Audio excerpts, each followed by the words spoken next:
Joyeux Noël à vous toutes et à vous tous sur cette musique qui nous invite à nous réjouir ce matin. Bienvenue à vous, que la grâce de notre Seigneur Jésus-Christ, l'amour de Dieu et la communion du Saint-Esprit soient dans votre cœur. Amen. Nous sommes venus fêter la naissance de Dieu parmi nous, l'Emmanuel. Il a pris le visage d'un enfant, démuni et fragile, et désormais un nom est inscrit dans notre vie, un nom au-dessus de tous les noms, Jésus. La parole s'est fait chair et elle a habité parmi nous, et nous avons contemplé sa gloire, nous est-il dit dans l'évangile de Jean au 1er chapitre. Réjouissons-nous et tournons-nous vers le Seigneur dans la prière en ce matin de Noël. Seigneur notre Dieu, en Jésus, tu es venu nous rencontrer et nous te rendons grâce en ce matin. Tu es proche et tu es insaisissable. Si nous essayons de mettre la main sur toi, tu passes au milieu de nous et tu t'en vas. Tu parles à nos oreilles, tu parles à nos cœurs. Ton esprit souffle et transforme nos vies, mais nul ne sait d'où il vient ni où il va. Tu es proche, insaisissable, Seigneur notre Dieu. Par la naissance de ton Fils en ce monde, tu viens jusqu'à nous pour que nous soyons vraiment aimés, reconnus pleinement comme tes enfants, bien-aimés. Venus partager notre condition humaine, tu t'es abaissé jusqu'à nous pour nous révéler tout ton amour et ta tendresse de Père. Cet amour dont rien désormais ne pourra nous séparer. Gloire te soit rendue, Seigneur notre Dieu. Nous bénissons ton nom. Disons ensemble Amen. Amen. Un enfant nous est né, un fils nous a été donné. Éternel est sa puissance. Alléluia. Je vous invite en ce matin de Noël à vous lever et avec moi à prendre ce psaume 96 que nous méditons dans nos églises ce matin, à l'antiphoner avec moi. Nous sommes invités déjà à nous mettre en voix, à pouvoir dire, je vous y invite, ce qui est en gras, je dirais ce qui est en caractères normaux, puis nous chanterons ensemble le premier cantique. Chantez au Seigneur un chant nouveau. Chantez au Seigneur, terre entière. Apportez votre offrande, entrez dans ses parvis. Adorez le Seigneur, éblouissant de sainteté. Allez dire aux nations, le Seigneur est roi. Le monde est grand là. Joie au ciel, exulte la terre. Les masses de la mer rugissent. La campagne tout entière est en fête. Les arbres des forêts dansent de joie. Car voici le Seigneur vient. Il vient pour juger la terre. Il jugera le monde avec justice. Et les peuples selon sa vérité. Grâce soit rendue à Dieu pour son don d'amour, le Seigneur Jésus, Emmanuel est parmi nous. Alléluia. Je vous invite avec moi à chanter les 3 strophes du cantique. Voici l'enfant nous est né, le Fils nous est donné.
insondable et invisible. Dès les origines, tu veux que le monde soit sauvé. Seigneur, prends pitié. Seigneur Jésus, en venant dans le monde, tu nous révèles le Créateur comme un Père aimant et miséricordieux. Christ, prends pitié. Esprit Saint, tu renouvelles la face de la terre et fais naître en nous l'homme nouveau. Seigneur, prends pitié. Kyrie eleison. Grâce. Dieu nous pardonne. Jésus-Christ fait briller la lumière en nous. La vraie vie est apparue et nul ne pourra la détruire. Celui qui met sa confiance en Dieu et trouve sa joie en Jésus-Christ est sauvé. Amen. Amen. Merci Louis.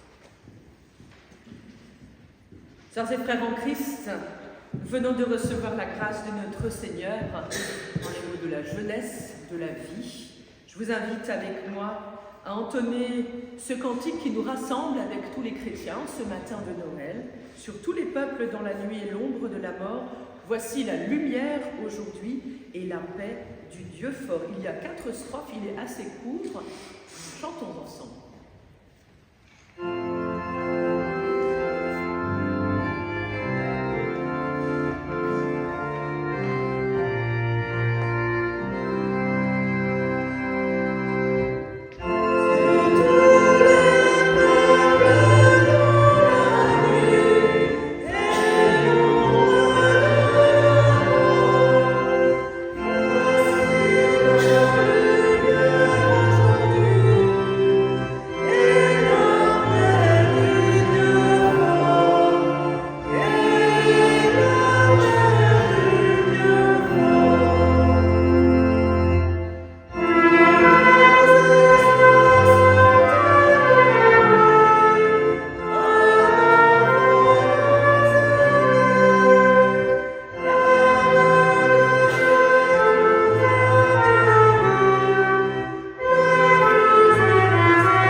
C'est la Bible en français, c'est plus la Bible en vieil allemand.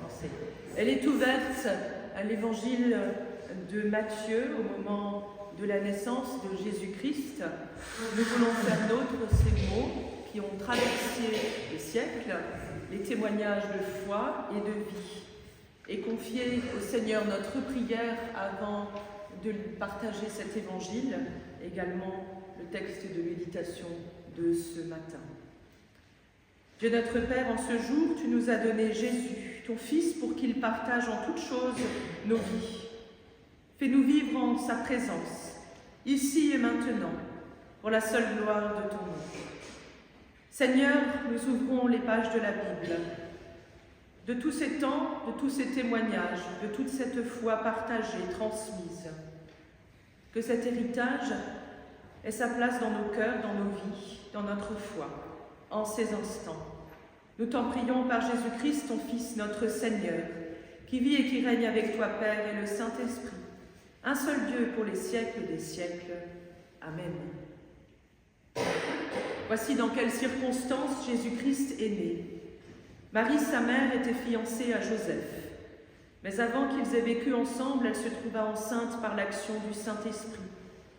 Joseph, son fiancé, était un homme droit et ne voulait pas la dénoncer publiquement. Il décida donc de rompre secrètement ses fiançailles. Comme il y pensait, un ange du Seigneur lui apparut dans un rêve et lui dit « Joseph, descendant de David, ne crains pas d'épouser Marie, car c'est par l'action du Saint-Esprit qu'elle attend un enfant. Elle mettra au monde un fils que tu appelleras Jésus, car il sauvera son peuple de ses péchés. » Tout cela arriva afin que se réalise ce que le Seigneur avait dit par le prophète. La Vierge sera enceinte et mettra au monde un fils qu'on appellera Emmanuel. Ce nom signifie Dieu est avec nous. Quand Joseph se réveilla, il agit comme l'ange du Seigneur le lui avait ordonné et prit Marie comme épouse. Alors Jésus naquit à Bethléem, en Judée, à l'époque où Hérode était roi. Et la suite de l'histoire, nous la lirons à l'Épiphanie. C'est pour ça qu'il faudra revenir à l'Église. Sœurs et frères en Christ, et maintenant une courte lecture chez Tite. Ce n'est pas un tic, c'est Tite dans la Bible. Et c'est tout au bout, c'est pas dans l'Ancien Testament, c'est un Tite au chapitre 1. Il nous est dit, mais lorsque la bonté de Dieu, notre Sauveur, et son amour pour l'humanité ont été révélés, il nous a sauvés, non pas parce que nous aurions accompli des actions justes, mais parce qu'il a eu compassion de nous. Il nous a sauvés par le bain de la nouvelle naissance et le renouvellement opéré par l'Esprit Saint. Cet Esprit Saint, Dieu l'a en effet répandu avec abondance sur nous par Jésus-Christ, notre Sauveur. Il l'a fait pour que, déclarés justes par sa grâce, nous devenions les héritiers de la vie éternelle, celle que nous espérons. Grâce soit rendue à Dieu pour son amour, que sa parole vive en chacun de nous. Ainsi soit-il. Et je vous invite avec moi à chanter simplement. Est-ce qu'on peut se permettre de chanter Ir Kinderlein kommet? Vous connaissez, il paraît que vous connaissez, ouais. Vous connaissez là? Ouais, il paraît que c'est un tube, ouais. On va se lever pour le chanter alors. Il y a 3 strophes. Ah, il n'est pas très sûr, maintenant il le fait.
Nous avons entendu une bien belle histoire.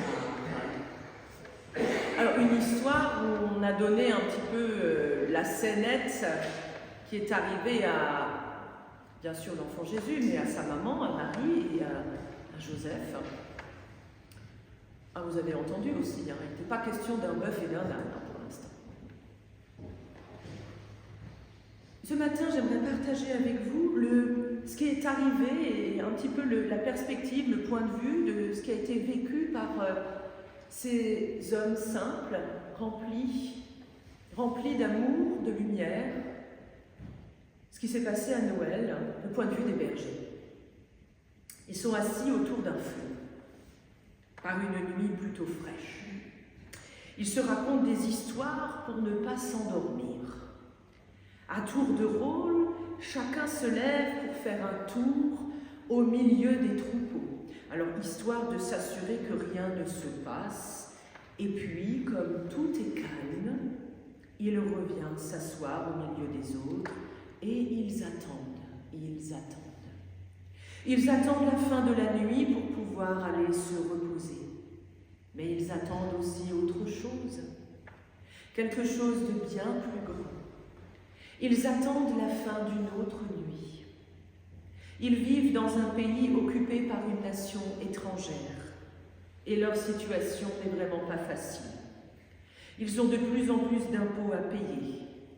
Leurs libertés sont de plus en plus restreintes et quant à leur religion, on s'efforce de la faire disparaître pour la remplacer par le culte voué à l'empereur.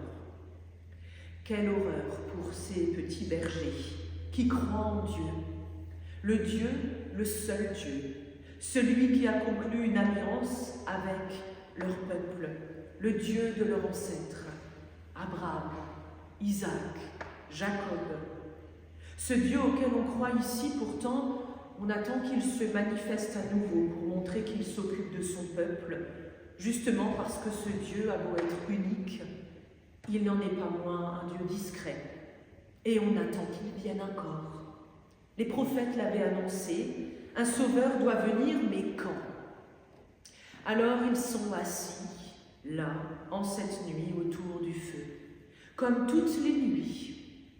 Ils ne savent pas encore que cette nuit-là ne sera pas comme les autres, et que plus aucune nuit ne sera jamais la même pour eux, ni d'ailleurs pour personne d'autre à partir de ce soir-là.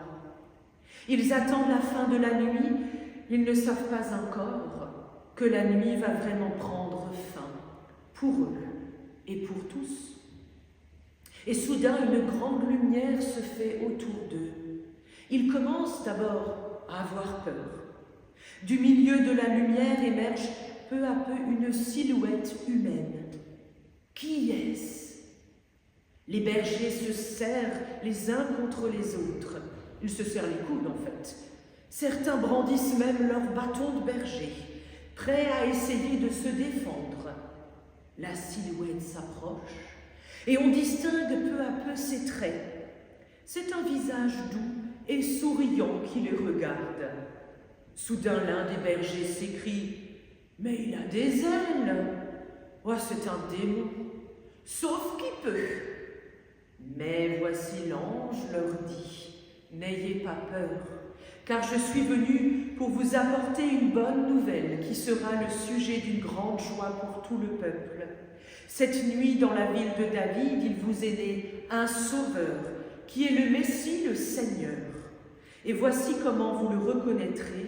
Si vous allez à Bethléem, vous trouverez un petit enfant enveloppé de langes et couché dans une crèche. » Et soudain, au même instant, une multitude d'anges se joignit à celui qui leur parlait. Ils se mirent tous à chanter gloire à Dieu dans les lieux très hauts, paix sur la terre aux humains qu'il aime. La lumière s'éteint peu à peu sur les pâturages. Le calme revient. Après l'agitation qui a régné pendant quelques minutes, le silence qui se fait est impressionnant. On n'entend plus aucun bruit. Même les bêtes se sont tues. Et les yeux des bergers aveuglés par la lumière ont du mal à s'habituer à l'obscurité. Personne n'ose prononcer un seul mot pendant un temps qui semble une éternité. Qu'est-ce que nous avons vu ? Demande soudain l'un des bergers. Le plus jeune des bergers s'écrie alors « C'étaient des anges! Ils sont venus nous parler à nous! Quelle chance !» Vous vous rendez compte ? Ça y est, le Messie, il est arrivé. Vite, allons à Bethléem. Mais voilà que l'aîné des bergers lui coupe la parole instantanément, aussi sec. Allez, tais-toi, toi. Tu ne sais pas ce que tu dis, le genou. Bon, réfléchissons. Est-ce que tout le monde a vu la lumière ? Et tout le monde répond oui. Est-ce que tout le monde a entendu les chants ? Là encore, on répond oui. D'accord. Bon. Alors tout va bien. Je sais ce que c'est. Ça s'appelle une hallucination collective. Ça arrive parfois, mais c'est à cause de vous aussi. Et de toutes vos salades à propos du Messie, qui doit venir en compagnie, il fallait bien que ça arrive. Oublions donc tous ce qui vient de se passer. De toute façon, si on raconte ça, on va nous prendre pour des fous. Ne racontons rien. Mais là, c'est le brouhaha général. Certains sont d'accord, mais d'autres n'en démordent pas. Nous n'avons pas halluciné. Tout le monde a vu la même chose. Jésus, le Messie. Le Messie est enfin arrivé. Il faut aller le voir. Finalement, après quelques instants de réflexion très sage, le plus âgé des bergers prend la parole. Ce que nous avons vu, si c'est vrai, d'autres l'ont vu aussi, certainement. Nous n'avons qu'à aller ensemble, collectivement en ville. Nous rencontrerons sans doute des personnes qui ont vu, certainement, peut-être, ou évidemment, la même chose que nous. Si vraiment le Sauveur est né, nous ne devons pas alors être les seuls à avoir été mis au courant. Et puis, si personne ne nous raconte l'histoire des anges qui apparaissent, et si nous ne trouvons pas d'enfants dans une crèche, alors nous saurons à quoi nous en tenir et nous irons tous nous reposer sagement dans notre lit après cette hallucination. Tout le monde trouva la proposition excellente, assez juste. Ceux qui voulaient voir le Messie sont donc pleins de joie. Ils sont motivés. Ceux qui croient plutôt qu'ils ont halluciné jubilent à l'avance de pouvoir prouver qu'ils ont eu raison aussi. Bref, tout le monde prend quand même le même chemin. Ils vont tous à Bethléem dans la joie et la hâte pour voir finalement ce qui était vraiment arrivé. Nos bergers sont donc en route vers Bethléem. En chemin, ceux qui se réjouissaient de voir le Messie en chair et en os commencent à se poser des sérieuses questions. Avons-nous vraiment vu ce que nous avons vu ? Si nous avons vu ce que nous avons vu, qu'en dites-vous ? Avons-nous vraiment vu tout cela ? Je dirais même plus. Et avons-nous entendu ce que nous avons entendu ? Avez-vous entendu ? Bref, à en devenir fou. Est-il possible que le Sauveur, le Fils de Dieu, soit né ici, aujourd'hui, et que des anges de Dieu soient venus nous en informer ? Nous, les petits bergers. Pendant ce temps, mystérieusement, les plus sceptiques des bergers s'interrogent eux aussi. Et si c'était vrai cette histoire ? Et si vraiment Dieu avait enfin envoyé le Messie que nous attendons ? Oh, c'est incroyable, non, c'est pas possible. Mais si, quand même, parce que c'est dingue quand même, non ? Après tout, c'est bien de Bethléem que doit venir le Sauveur. Et si nous avions vraiment la chance, nous les petits bergers, d'être témoins de ce miracle ? Bref, en fait, sur le chemin, plus personne ne sait rien. Donc, ils arrivent à Bethléem. heureusement, il était temps. Le groupe des bergers, très motivé, ne sait pas trop où donner de la tête pour trouver ce qu'ils cherchent. Aucune agitation particulière ne règne au même instant dans les rues les plus sombres de la ville. Il n'y a personne dehors, tout est calme, comme un 25 décembre à Wittesheim.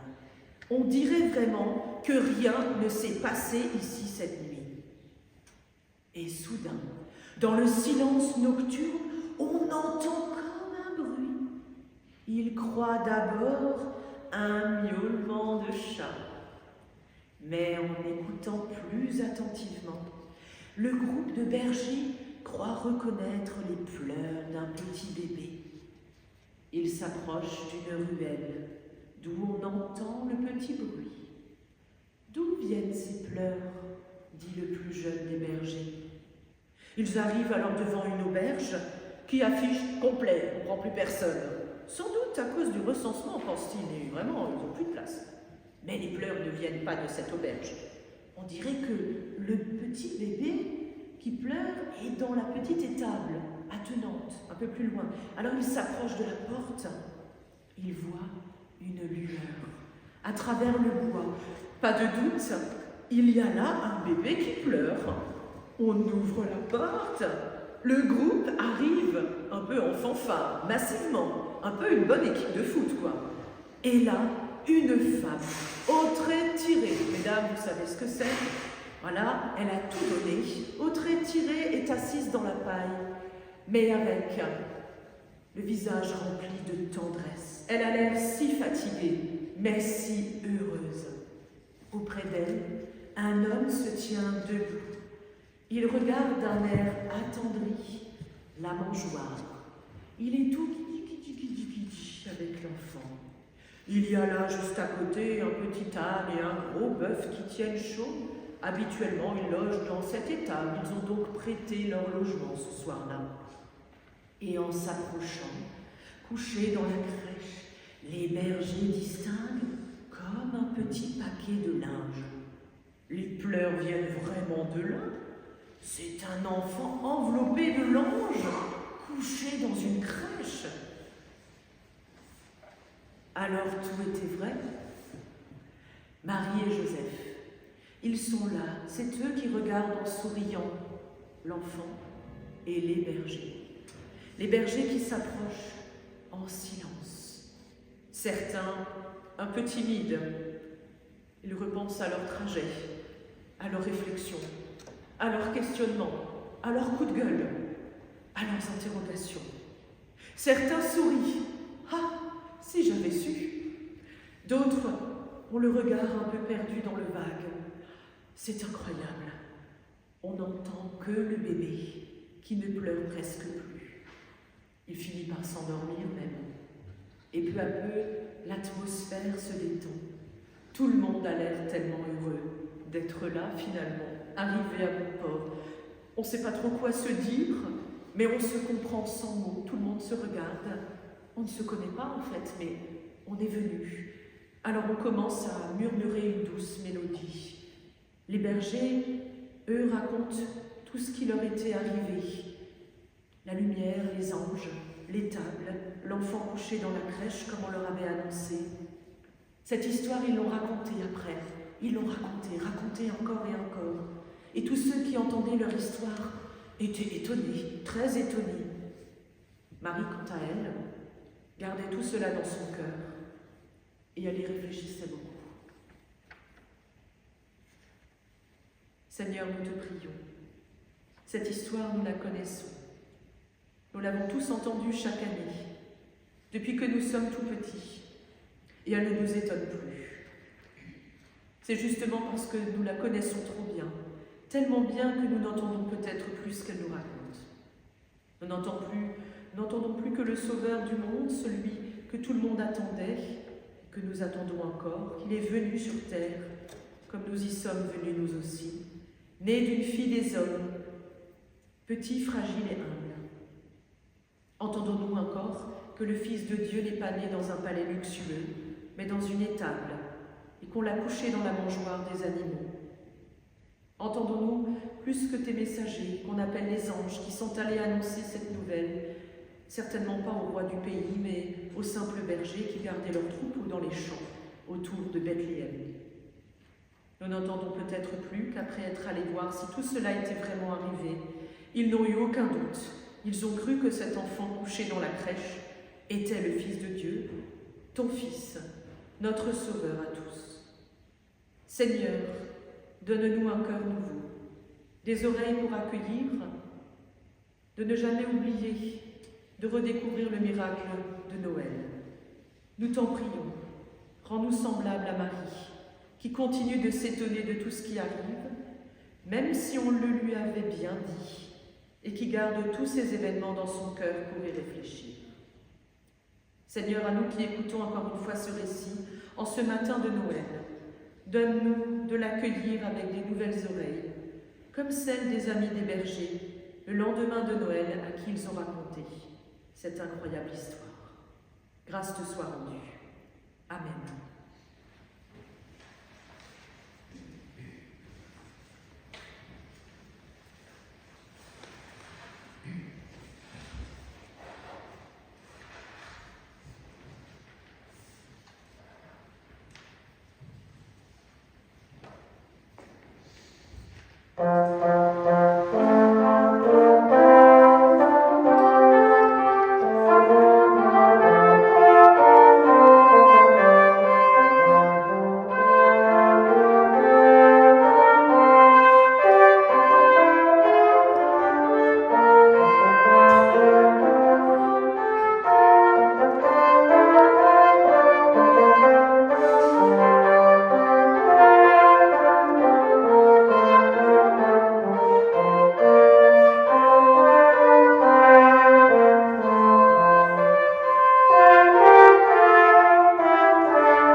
Nous voulons ensemble terminer en chantant, nous unissant avec ce tube international de Noël, bien entendu en Alsace, O du fröhliche, O du selige.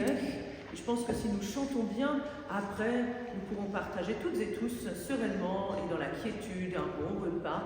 Je vous souhaite d'ores et déjà un très bon Noël, paisible, serein, heureux et en santé du mieux que vous le pouvez. On est des routes pour la nouvelle année si jamais on ne se revoyait pas d'ici là, mais j'espère bien qu'on va se revoir au moins bientôt. En tout cas, joyeux Noël à toutes et tous, joyeux Noël à nos musiciens. Profitez bien de la famille, là où vous êtes, pour l'instant en vacances. Je vous invite à vous lever pour ce temps de chant.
Sœurs et frères en Christ, la parole s'est faite chair et elle a habité parmi nous et nous avons contemplé sa gloire. Le Christ, le Fils de Dieu, est bel et bien parmi nous, maintenant et à jamais. Que la grâce de notre Seigneur Jésus-Christ, l'amour de Dieu le Père et la communion du Saint-Esprit soient avec chacune et chacun de vous et que la lumière de Noël illumine vos vies. Par le Père, le Fils, le Saint-Esprit, soyez bénis et gardés. Amen et joyeux Noël.